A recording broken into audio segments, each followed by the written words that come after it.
We are so attached to the idea of who we are, and if that line makes your chest tighten, if it feels like someone quietly named what you've been carrying, then, yeah, this is for you.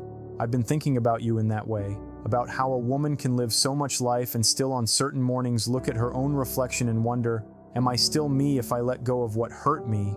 And at night, when the house finally goes quiet, the question gets louder.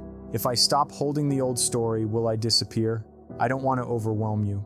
I just want to say it gently. I see how hard you've worked to stay recognizable to yourself. The way you kept being the reliable one, the calm one, the one who can handle it even when you were tired, even when you were lonely, even when you had to swallow your own needs just to keep the room peaceful.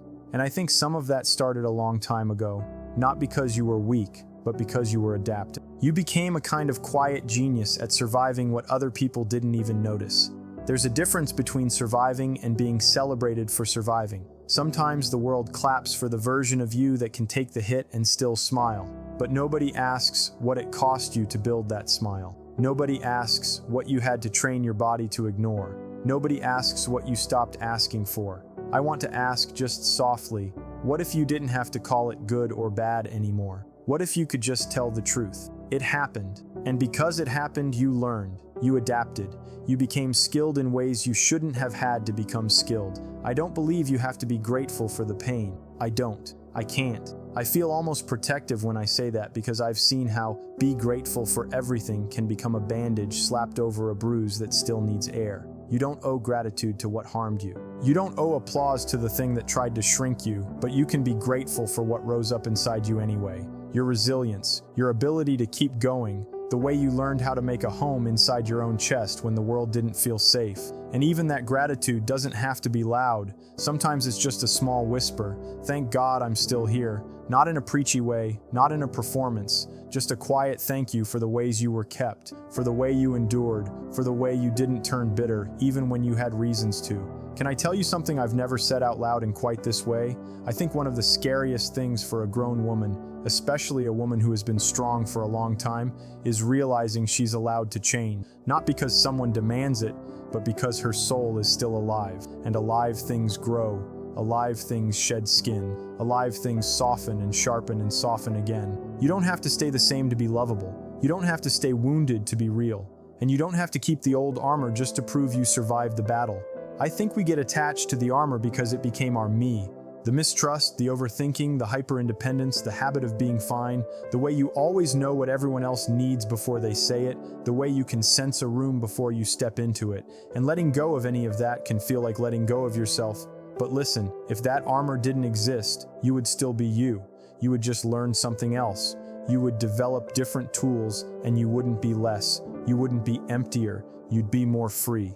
I don't know if this makes sense, but I want you to imagine your life as a book you've read many times. Same pages, same chapters, but every time you read it at a different age, a different line lights up. According to research by the American Psychological Association, APA, chronic stress from overfunctioning and holding it together for others can lead to physical symptoms such as hypertension, fatigue, and a weakened immune system. A study published in the journal Nature Human Behavior highlights that the hyper-independence, often seen in survivors of instability, is a documented coping mechanism, but one that can paradoxically increase feelings of isolation.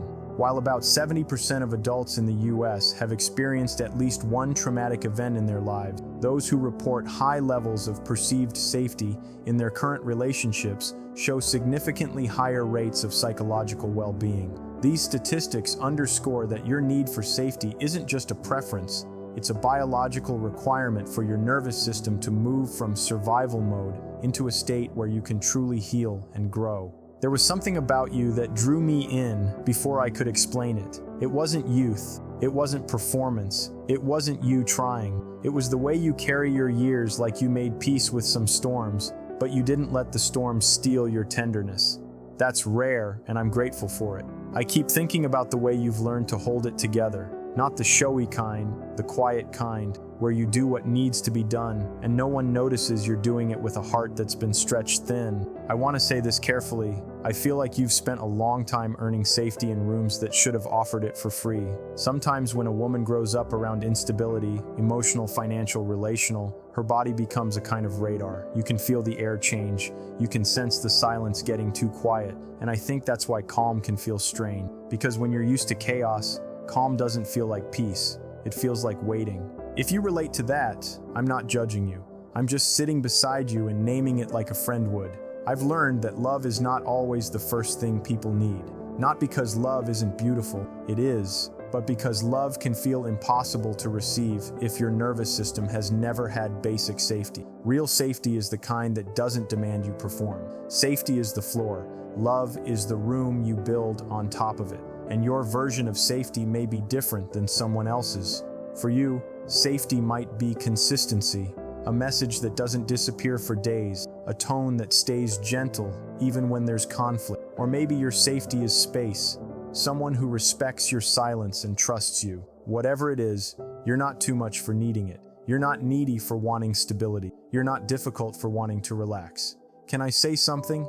You don't have to be younger, lighter, faster, or shinier. The world is loud about youth, but a man who's been through loss doesn't fall in love with a woman because she looks untouched by life. He falls in love with the way she has been touched by life and still chooses softness. I think you've been carrying a hidden fear. If I stop proving myself, I'll be forgotten. That fear makes sense, but it's not the truth of you. You don't need to audition for care. You don't need to earn someone's calm.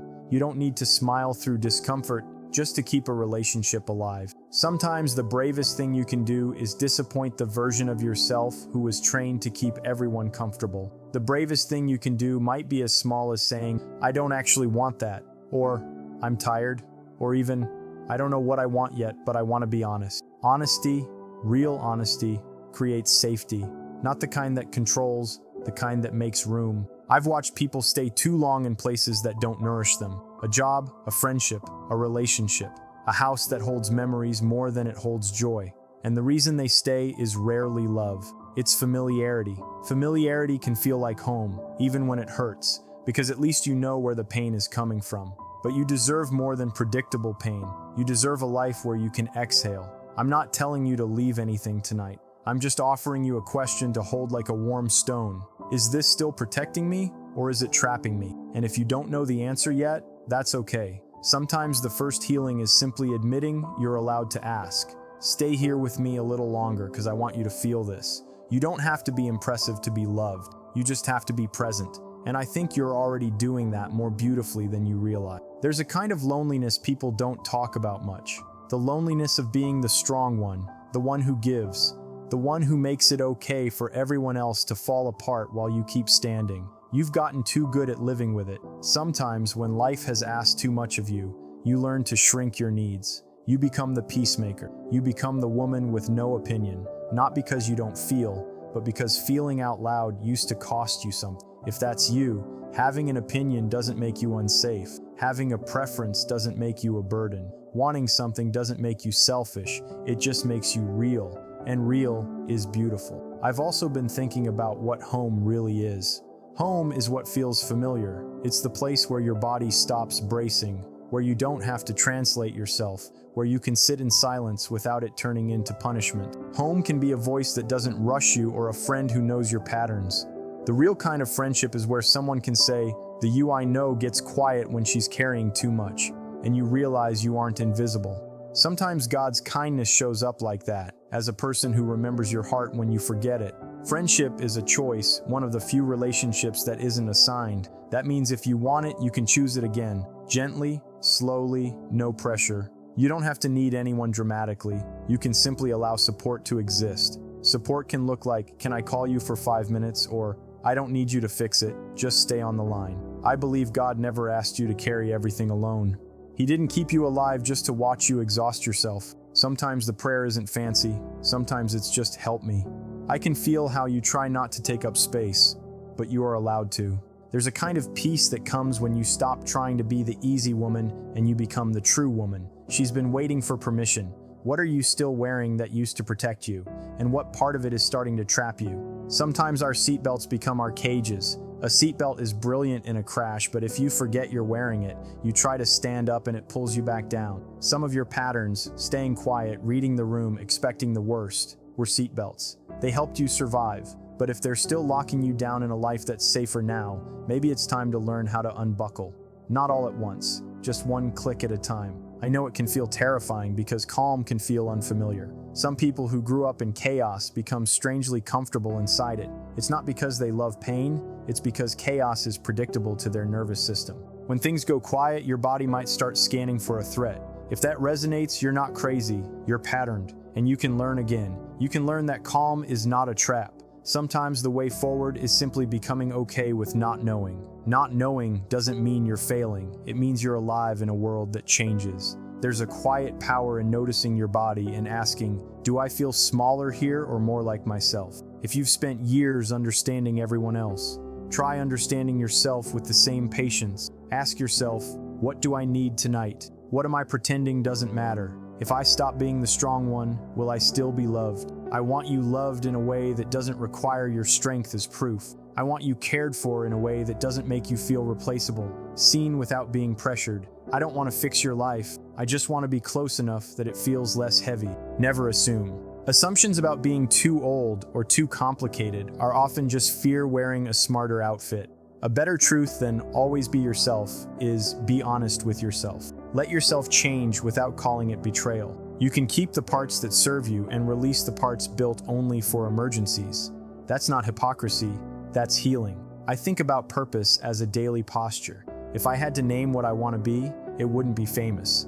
Fame is a strange promise that makes you visible without being known. I want to be simpler, helpful, like fertilizer making the soil richer. You've already made people's worlds better in invisible ways. The kindness you offered when no one clapped mattered. You mattered. Compassion grows when we remember how close we all are to the edge. You don't have to carry everything like it's only yours. I hope for a life where you wake up and don't immediately brace. I thank God for the way you kept going. I thank Him for the way He kept you through things you didn't even talk about. And I'm grateful you're still here, still capable of warmth, still capable of letting someone in even a little. You don't have to answer anything right now. Just hear me. I'm here quietly and willingly.